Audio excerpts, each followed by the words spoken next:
Hello प्यारे बच्चों, नमस्कार। मैं आपका विजय सर। आज इस वीडियो लेक्चर में आप सबको तहे दिल से स्वागत करता हूं। इसके पीछे लेक्चर में हम लोग ने प्रश्न नंबर 1 से लेकर और 10 तक कर चुके हैं और हम अध्याय आरंभ किए हैं, पहला अध्याय, और वो है आपका स्थिर वैद्युतिकी से संबंधित वैद्युत आवेश तथा क्षेत्र। इसका हम क्या कर रहे हैं, आंकिक प्रश्न कर रहे हैं, न्यूमेरिकल प्रश्न का हल ज्ञात कर रहे हैं। चलिए, उम्मीद करता हूं कि पिछला जो भी लेक्चर है वो लेक्चर से आपको बड़ा सारा संज्ञान इसके बारे में प्राप्त हुआ होगा, आपको जानकारी अच्छी हुई होगी और आप लोग का जैसा प्यार मिला है दो वीडियो पे, बड़ा अच्छा लगा, बड़ा आनंदित हुआ आदमी।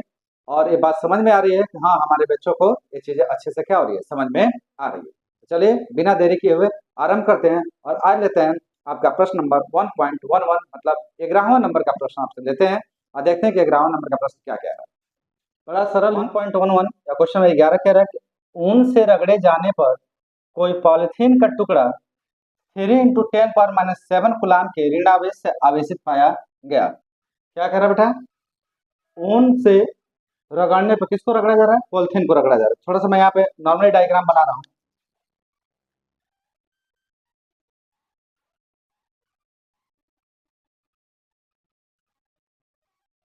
यह हमने मान लिया कि ऊन का एक गोला है कुछ इस प्रकार से।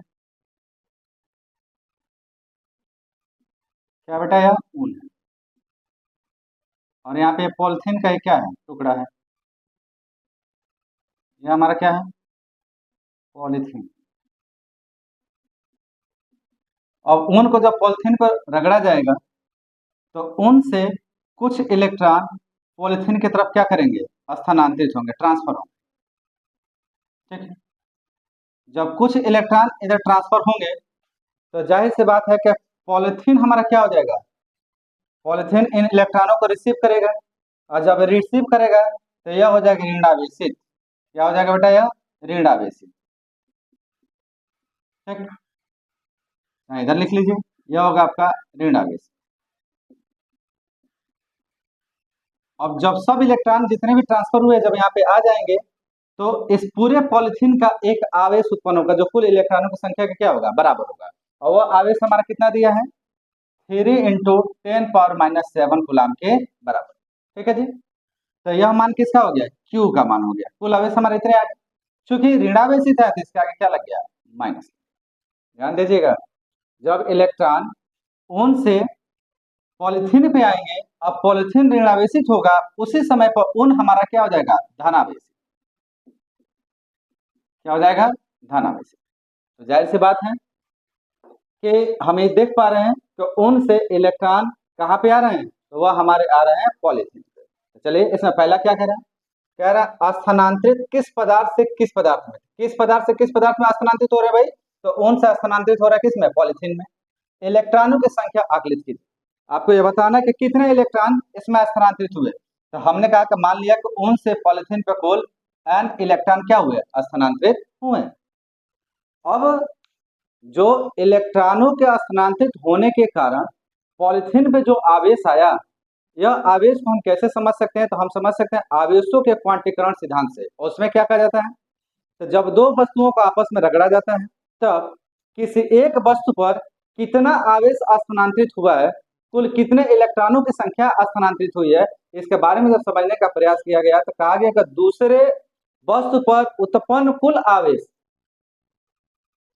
इलेक्ट्रॉनों की संख्या तथा एक इलेक्ट्रॉन के आवेश के गुणनफल के क्या होता है, बराबर होता है। और वहां से आपने पढ़ा था कि Q = N × A, जहां से आप चाहे तो इलेक्ट्रॉन पर आवेश ज्ञात कर सकते हैं, चाहे तो आप क्या कर सकते हैं, इलेक्ट्रॉनों की संख्या ज्ञात कर सकते हैं, या चाहे तो आप किसी भी वस्तु पर कुल कितने आवेश हो गए इन इलेक्ट्रॉनों का स्थानांतरण के कारण, वो आवेश क्या कर सकते हैं, ज्ञात कर सकते हैं। तो देखते हैं इसमें क्या किया दिया है। तो पहला प्रश्न इसका कर रहे हैं, अब पहला बड़ा स्पष्ट रूप में करेंगे। कह रहा स्थानांतरित किस पदार्थ से किस पदार्थ में, तो पहले यही लिखते हैं, लिखेंगे चूंकि चूंकि ऊन को जब पॉलिथीन पर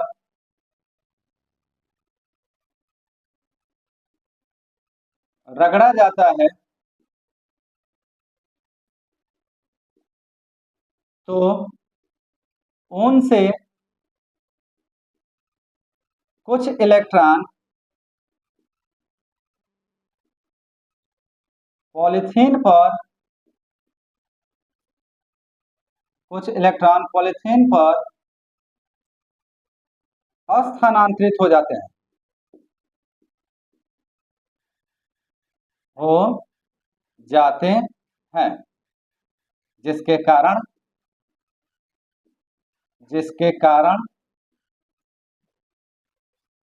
उन धनावेशित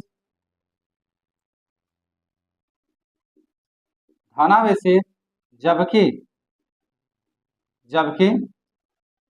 पॉलीथीन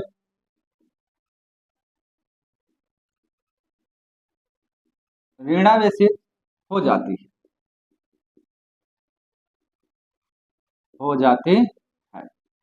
क्लियर, ऋणावेशित हो जाती है।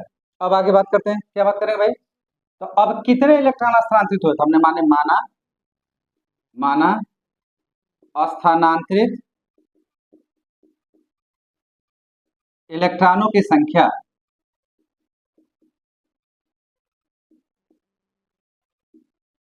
और वो हमने मान लिया कितने के बराबर, n के बराबर, इतना हमने मान लिया, इतने इलेक्ट्रॉन स्थानांतरित हुए, ठीक। और पॉलीथीन पर कुल कितने आवेश हैं, तो आप लिखेंगे पॉलीथीन पर कुल आवेश, पॉलीथीन पर जो कुल आवेश हमारे आए Q, इसका मान दिया आपका 3 × 10⁻⁷ कूलाम। लेकिन याद रखना यह जो आवेश है कैसे है, ऋणावेशित है, इसलिए इसके आगे हमने क्या लगा दिया, माइनस, ठीक है। अब n पता चल गया, सॉरी n निकालना है, Q पता चल गया। अगर एक इलेक्ट्रॉन का आवेश पता चल जाए तो आप क्वांटीकरण का क्या कर सकते हैं, आवेशों का क्वांटीकरण सिद्धांत यहाँ पे लगा सकते हैं। तो आप जानते हैं क्या भाई, चूंकि एक इलेक्ट्रॉन पर आवेश, जिससे अगर आप ई से डिनोट करें, इसका मान आप जानते हैं -1.6 × 10⁻⁻19 कूलाम के बराबर। आप ये बात अच्छे जानते हैं, ठीक है जी। अब मजे की बात देखिए, आपको Q प्राप्त हुआ, E प्राप्त है, किसका मान निकालना है, n का मान निकालना है, तो क्या क्वांटीकरण सिद्धांत लगा दें, बिल्कुल लगा सकते हैं। तो आप लिखेंगे इसलिए आवेशों का क्वांटीकरण सिद्धांत से, और आवेशों का क्वांटीकरण सिद्धांत क्या कहता है सर, ये कहता है देयरफॉर Q = n × E। हमें मान किसका चाहिए, n का, तो यहाँ से n का मान निकल कितना आएगा, तो n = आ जाएगा Q/E के बराबर, ठीक, इतना आ गया। अब हमारा n का मान किस में आ गया, Q और E के अनुपात के रूप में आ गया। अब कुछ करना ही नहीं सर, अब तो आसान है। अब क्या करिएगा, अब आप मान उठा के रख दीजिए, तो यहाँ से n का मान देखिए कैसे आएगा, n Q का जो हमारा आवेश है वो दिया है -3 × 10⁻⁷, और E का मान दिया हमारा -1.6 × 10⁻⁹ ठीक।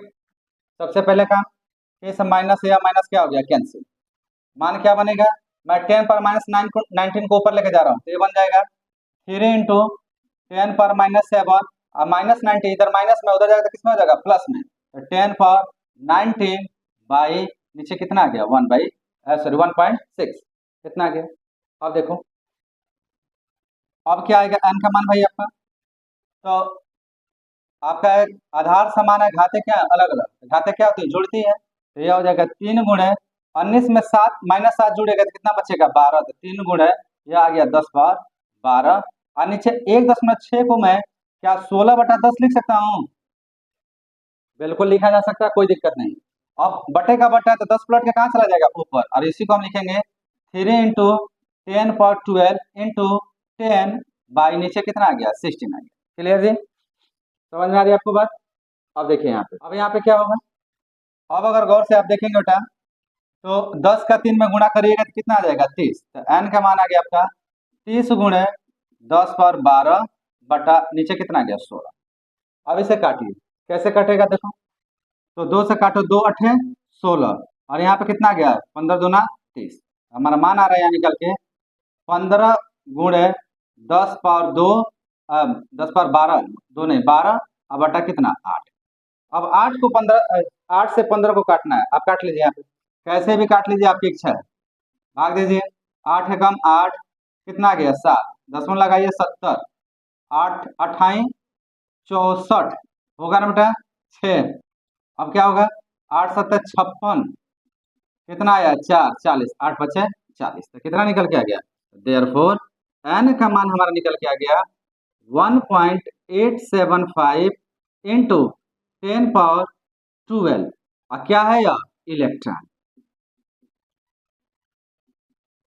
क्या गया यह, इलेक्ट्रॉन। तो पॉलीथीन पर उनके द्वारा कितने इलेक्ट्रॉन स्थानांतरित हुए, तो यह हमारा इतने इलेक्ट्रॉन के बराबर, मतलब 1.875 इंटू 10 पावर 12 इलेक्ट्रॉन के बराबर इलेक्ट्रॉन क्या हुए हैं, स्थानांतरित हुए हैं। तो इसी बात को स्पष्ट रूप में लिख दो, तो आप यहाँ लिखो अतः उनसे पॉलीथीन पर कुल 1.875 इंटू 10 पावर 12 इलेक्ट्रॉन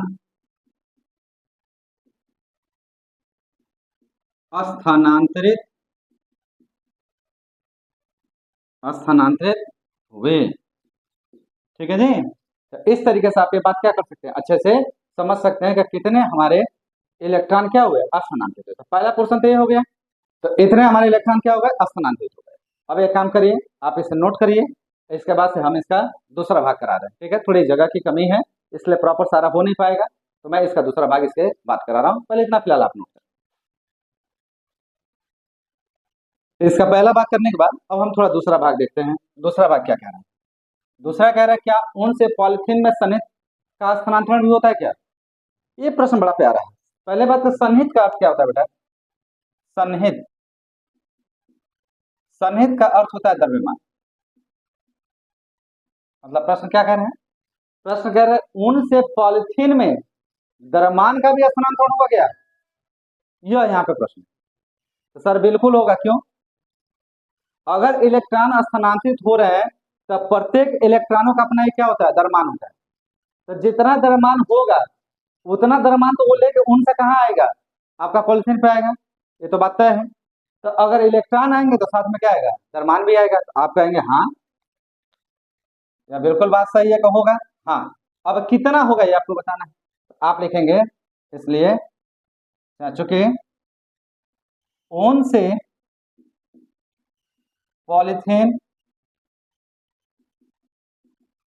में सन्निहित का स्थानांतरण, अब कितना आपका सन्निहित स्थानांतरित हुआ भाई, तो यहाँ पे देखिए, अगर एक इलेक्ट्रॉन आपका, ध्यान सुनना, अगर एक इलेक्ट्रॉन आपका स्थानांतरित होता है तो एक इलेक्ट्रॉन का द्रव्यमान, यहाँ पर मैं लिख देता हूँ, एक इलेक्ट्रॉन का द्रव्यमान जिसे हम एमई के माध्यम से लिखते हैं, तो एमई का मान होता है 9.1 इंटू 10 पावर माइनस 31 किलोग्राम के बराबर। ये याद रखिएगा, एग्जाम में दे यह जरूरी नहीं है, ठीक है, इसलिए वो याद होना चाहिए।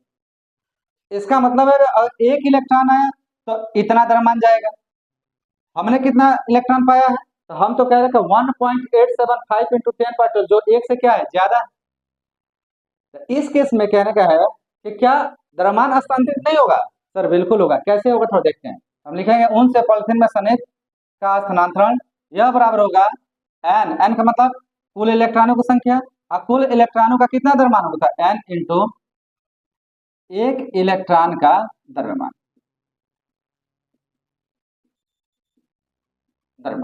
अब ये हो जाएगा एन इंटू एम ई के बराबर। एन का मान कितना है, तो वह है आपका 1.875 इंटू 10 पावर 12, और एक इलेक्ट्रॉन का द्रव्यमान कितना है, तो 9.1 इंटू 10 पावर माइनस 31 के बराबर। अब इसे आप सॉल्व करिए, सॉल्व करेंगे तो क्या आएगा देख लीजिए, यह तो हो गया 1.875, इधर हो गया 9.1, और यहाँ देखो 12 में से 31 जाएगा, कैसे जाएगा भाई, 11 में से 2 जाएगा तो 10 पावर 9, और यहाँ कितना बचा, 2, 2 में से 1 जाएगा, कितना बचा 1, लेकिन आगे क्या लग जाएगा, माइनस। ठीक है जी, क्लियर है। अब देखिए, अगर इन दोनों का हम मल्टीप्लाई करें, कहीं भी रख के कर ले मल्टीप्लाई, 1.875 का मल्टीप्लाई 9.1 से कर रहे हैं, 1 × 5 = 1 × 7 = 7, 1 × 8 = 1, 9 × 45 के 5 4, 9 7 63, 63 4 67 के 7 6, 9 8 72, 72 6 78 के 8 7, और 9 1 9 और 9 7 कितना होता है 16। तो यहाँ गया 5 7 5 12, 7 7 14 1 15 1 16, और ये 8 1 9 1 10 के 0, 6 1 7 1, दशमलव कितना स्थान पे 4, 1 2 3 और 4 इतना गया। तो हमारे ख्याल से इसका जो मान निकल के आया ये हो गया आपका 17.0625 इंटू 10⁻⁻19 के बराबर इतना है। ठीक है, इसका मतलब इतना द्रव्यमान का क्या हुआ, स्थानांतरण हुआ तो केजी में इतना गया। अगर भौतिकी के नियमों के आधार पर लिखें तो क्या लिखोगे भाई इसे, ये आपको बात समझ में आनी चाहिए कि भौतिकी के आधार पर हम लिखें तो इसे हम क्या लिख सकते हैं। तो क्या आपको पता है, मैंने कहा था कि दशमलव इधर जाएगा तो मान क्या हो जाएगा, और दशमलव उधर जाएगा तो क्या होगा, इधर आता तो 10 में प्लस पे घात चढ़ता है, और उधर जाएगा तो क्या होगा माइनस पे घात चढ़ेगा। तो आप कैसे लिख पाओगे, तो हम इसको लिख पाएंगे 1.70625 इंटू 10 तो लिख ही सकते हैं भाई, क्योंकि अगर 10 से गुणा करोगे तो ये 7 एक आगे आ जाएगा, आइए हो जाएगा 10 पर माइनस 19, तो कितना आ गया, तो ये आपका आ जाएगा 10 1 और 19 18, ये हो गया 1.70625 गुणा 10 पर 18 किलोग्राम के बराबर। तो कुल कितना आपका द्रव्यमान स्थानांतरित हुआ, तो जो द्रव्यमान हमारा स्थानांतरित हुआ हो गया 1.7060625 इंटू 10 पर 80 किलोग्राम के बराबर स्थानांतरित होगा। क्लियर है, समझ में आ रहा है कि नहीं आ रहा है। तो उम्मीद करता हूँ कि आपको ये समझ में आ गया होगा, बहुत शानदार है, बड़ा सिंपल है। तो चलें इसे नोट करें, अगर बेटा समझ में आ गया आपको तो एक लाइक कर दीजिए, साथ में इस वीडियो के लिंक को अपने दोस्तों में क्या करिए शेयर करिए। ठीक है, लाइक थोड़ा किया करो यार, लाइक करते हो ना तो हम लोग का भी मनोबल थोड़ा क्या होता है बढ़ता है। आप एकदम कॉन्स्टेंटली मोबाइल को रख के केवल क्या करते हैं देखते हैं। अगर आपको ये वीडियो समझ में आ रही है, लेक्चर अच्छा लग रहा है तो कम से कम एक लाइक तो जरूर किया करें, साथ में अपने दोस्तों को भी चैनल से क्या करिए जोड़ने का प्रयास करिए। तो चलिए, तो ये हो गया हमारा 1.11। अब इसके आगे हम करेंगे अगला प्रश्न क्या कहता है और उसे करने का प्रयास करेंगे, तो नोट करेंगे। तो आपका क्वेश्चन 1.11 या क्वेश्चन में 11 करने के बाद अब हम 1.12 करने जा रहे हैं, और 1.12 भी बड़ा प्यारा सा क्वेश्चन है, बड़ा सिंपल सा क्वेश्चन है। क्या कह रहा है देखिएगा, इसके दो भाग हैं क्वेश्चन के।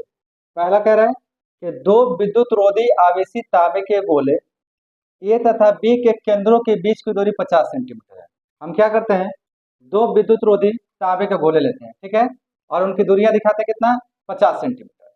अब कह रहे हैं यदि दोनों गोलों पर पृथक पृथक आवेश 6.5 इंटू 10⁻⁶ कूलाम है, इसका मतलब क्या हो भाई, दोनों पे अलग अलग आवेश है कितना है 6.5 इंटू 10⁻⁷ कूलाम। तो इनमें पारस्परिक स्थिर वैद्युत प्रतिकर्षण बल कितना होगा, वो तो जाहिर सी बात है प्रतिकर्षण बल लगेगा, क्योंकि दोनों आवेश कैसे हैं सजाती हैं, समान है और सजाती है। ठीक, तो कह रहा है कि प्रतिकर्षण बल कितना होगा। अब अगर प्रतिकर्षण बल लगाना निकालना है तो जो गोले होंगे वो गोले हमारे कैसे होंगे, बिंदु समान होंगे। क्यों भाई, इसके पीछे कारण समझिएगा। अगर गोले बिंदु समान नहीं होंगे बेटा तो जाहिर सी बात है कि कूलाम का नियम यहाँ लागू होगा ही नहीं। कूलाम के नियम को लागू होने के लिए यह कंपलसरी है कि लिए गए जो आवेश होते हैं वो कैसे होते हैं, बिंदु समान होते हैं, और आवेश किस पे है, गोले पे है, तो इसका मतलब गोला भी कैसा होगा, बिंदु समान होगा। तो चलिए समझते हैं यहाँ पे। तो मान लो कि एक गोला हमने यह ले लिया और एक अन्य गोला यह ले लिया। इस गोले का नाम दे दिया ए और इसका नाम दे दिया बी। ए पर आवेश है Q1 और बी पे आवेश है हमारा Q2। Q1 का मान है आपका 6.5 इंटू 10⁻⁷ कूलाम, और Q2 पर आवेश है 6.5 इंटू 10⁻⁷ कूलाम के बराबर, इतना ही। इनके बीच की दूरी जिसे R से रिप्रेजेंट करते हैं वह दिया 50 सेंटीमीटर। ठीक है जी, तो इनके बीच लगने वाला प्रतिकर्षण बल ज्ञात करिए। तो बड़ा आसान है, चलिए इसका पहला के पहले सोल्यूशन करते हैं हल, और हल में हम पहला ले रहे हैं। अब पहला में सबसे पहले हम लिखते हैं जो दिया है, क्या दिया है आप लिखें, माना गोले गोले ए और बी पर क्रमशः आवेश Q1 व Q2 है। तो Q1 बराबर 6.5 इंटू 10⁻⁷ कूलाम और Q2 बराबर भी 6.5 इंटू 10⁻⁷ कूलाम। आवेशों के बीच या गोले के बीच की दूरी, गोलों के बीच की दूरी जिसे हम आर से लिखें, तो आर बराबर है आपका 50 सेंटीमीटर। और 50 सेंटीमीटर को अगर मीटर में बदलें तो क्या लिखोगे आप? तो आपका होगा सर 50/100 मीटर। इसका मतलब आर का मान निकल के आ गया हमारा 0.5 मीटर के बराबर। ये था हमारा आर। साथ में आपको एक और बात पढ़ाई गई होगी क्या, 1/4πε0 का मान होता है 9 × 10⁹ न्यूटन इंटू मीटर स्क्वायर पर कूलाम स्क्वायर, ऐसा होता है। ठीक है, तो इतना हमारा निकल के आ गया। अब हम यहाँ पे कह रहे हैं कह रहा है कि इनमें पारस्परिक स्थिर वैद्युत प्रतिकर्षण बल कितना होगा। तो चलिए अब निकालना स्टार्ट करते हैं। हम लिखेंगे इनके बीच लगने वाला स्थिर वैद्युत प्रतिकर्षण बल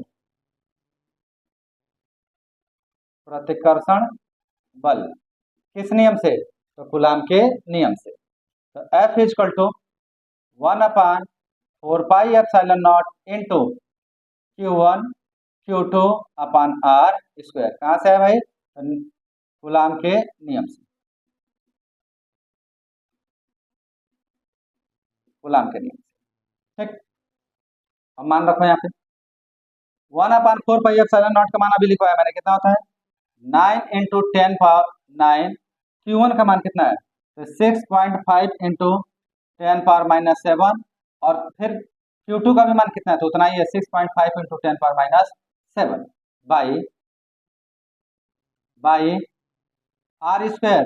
R हमारा कितना है 0.5, तो 0.5 का होल स्क्वायर।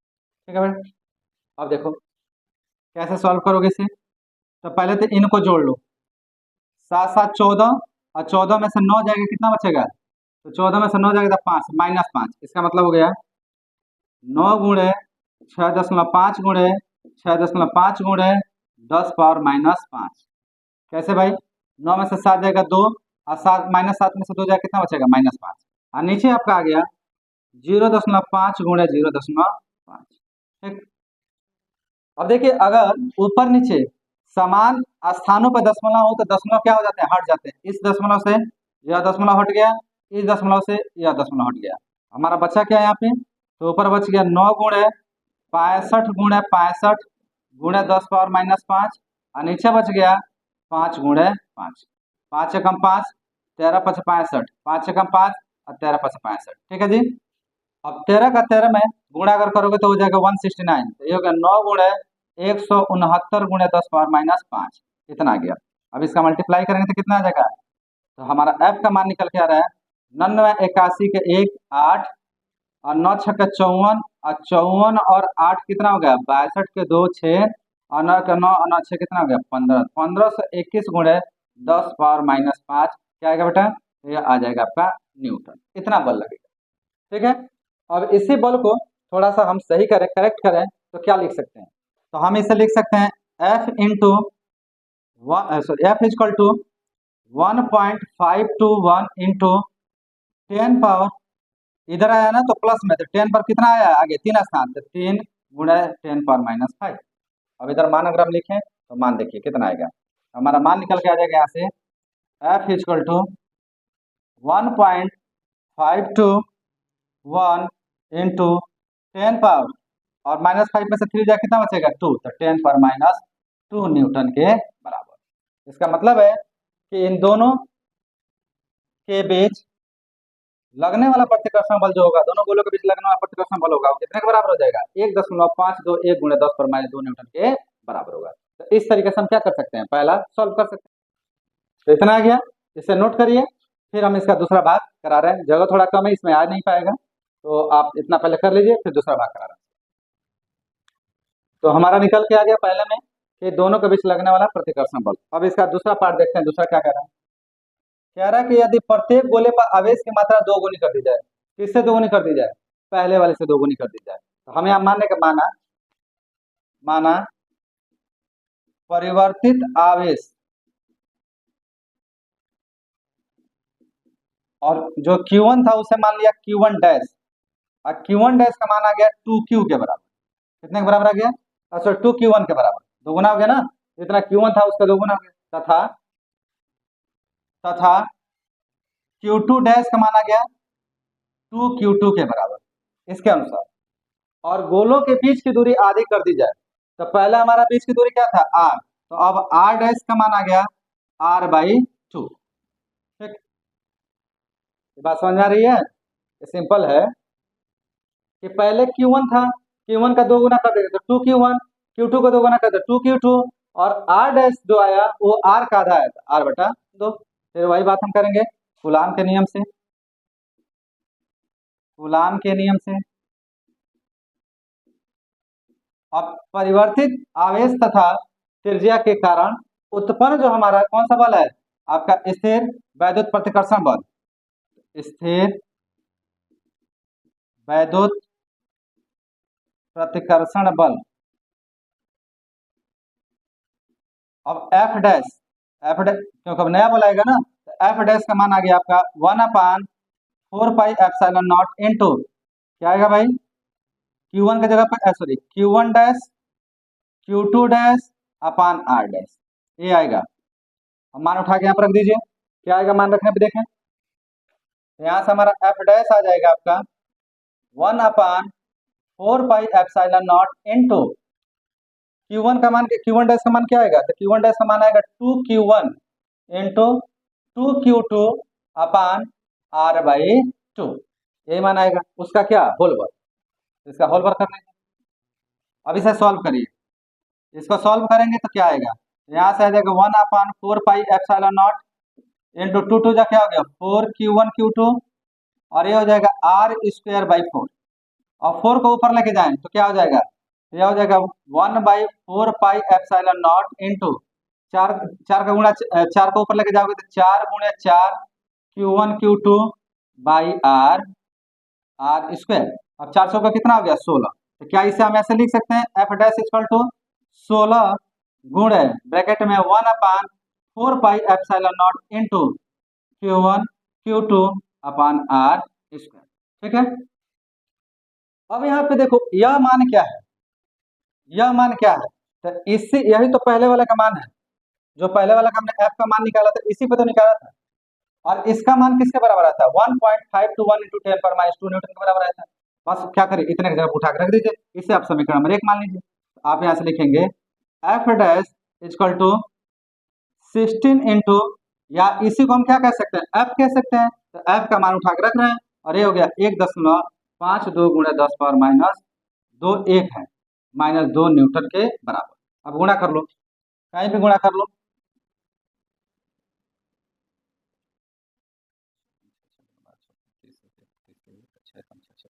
एक एकम 1 1 6 3 3 8 5 13 10 कितना 3 1 इतना। तो यह हमारा निकल के आ गया बेटा यहाँ पे एफ डैश का मान 23.336 इंटू 10⁻², इतना हमारा आ गया।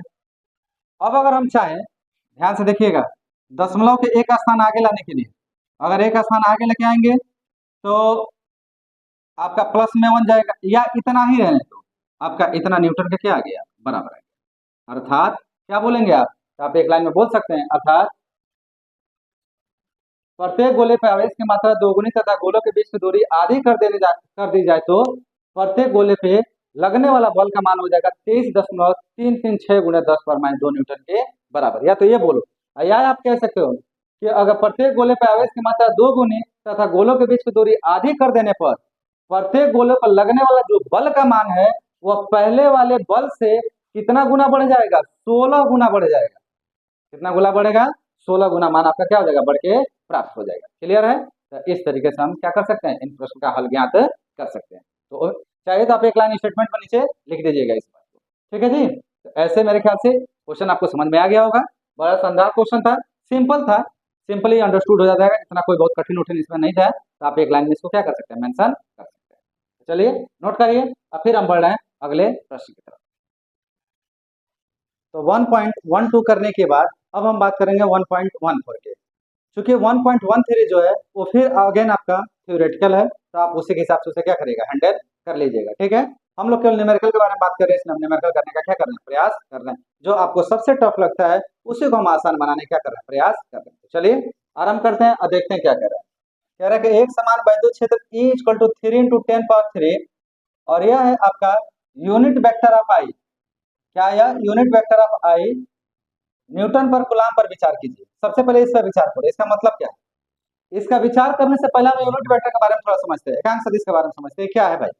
तो आपने कक्षा 11 में पढ़ा होगा कि सदिशों को दिशा निरूपित करने के लिए हम अक्षों के रूप में कैसे वियोजित करते हैं। तो मान लीजिए कि हम 3 अक्ष बना रहे हैं। पहला अक्ष है हमारा एक्स अक्ष, दूसरा है वाई अक्ष, और तीसरा क्या है, जेड अक्ष। ठीक है, तो एक्स अक्ष का एकांक सदिश होता है कैप ऑफ आई, वाई अक्ष का एकांक सदिश क्या होता है, कैप ऑफ जे, और जेड का क्या होता है, कैप ऑफ के। इसका मतलब हुआ कि अगर आई लगा हुआ है तो उसकी दिशा किधर की ओर होगी, तो उसकी दिशा अगर इधर मैं ले लूं एक्स डैश, तो एक्स डैश से एक्स की ओर होगी। यही बात यहाँ पे कहा है। तो आई में हम कैसे समझे इस चीज को, तो चलिए इसी चीज को हम यहाँ दोबारा बना रहे हैं। यह हो गया एक्स, यह हो गया आपका जेड, और यह हो गया आपका वाई। ठीक, आई की अगर दिशा यह है तो जाहिर सी बात वैद्युत क्षेत्र रेखाएं हमारी ऐसे जाएंगी। ठीक, किसके अनुदिश जाएंगी, तो एक्स के अनुदिश जाएंगी। ठीक, एक्स अक्ष के अनुदिश जाएंगे। ठीक है जी, अब ऐसे तो कई सारे वैद्युत क्षेत्र रेखाएं होंगी, तो लीजिए इस तरीके से हमने बना लिया। अब कह रहा है पहला प्रश्न कि इस क्षेत्र का 10 सेंटीमीटर भुजा के वर्ग उस पार्श्व से जिसका तल वाई जेड तल के समानांतर है गुजरने वाला फ्लक्स क्या होगा। आपको एक 10 सेंटीमीटर भुजा वाला क्या लेना है, वर्ग लेना है, जिसका एक पार्श्व मतलब एक पृष्ठ जो है वह वाई जेड के क्या है, आपका जो वाई जेड है उसके समानांतर है। तो कुछ इस प्रकार से ध्यान से देखिएगा।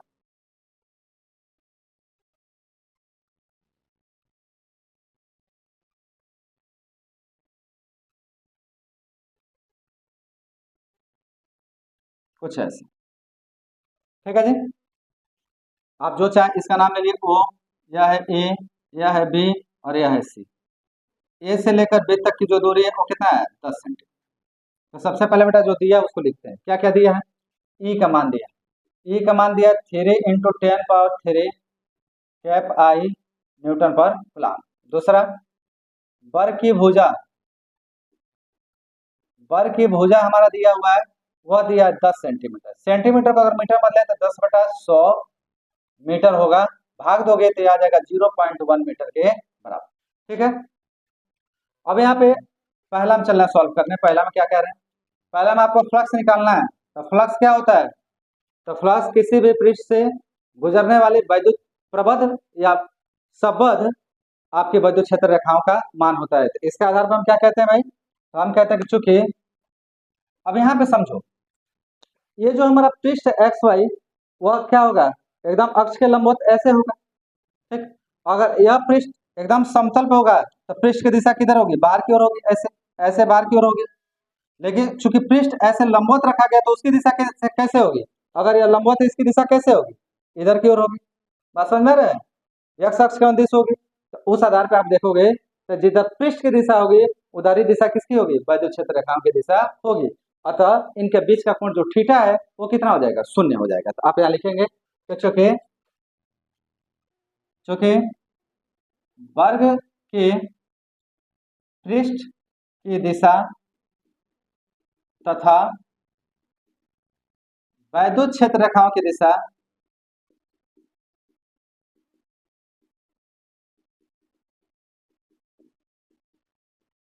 एक ही ओर है, इसलिए थीटा का मान कितना हो जाएगा, 0। ठीक, तब तब फ्लक्स, कौन सा फ्लक्स, वैद्युत फ्लक्स आप निकाल रहे हैं। तब फ्लक्स फाई बराबर होता है ई इंटू ए कॉस थीटा, इसके बराबर होता है। थीटा का मान हमने कितना लिया, 0। यहाँ से फाई का मान हो जाएगा ई ए कॉस 0, और कॉस 0 का मान कितना होता है बेटा, 1 होता है। इसलिए फाई का मान निकल के आ गया ई ए के बराबर।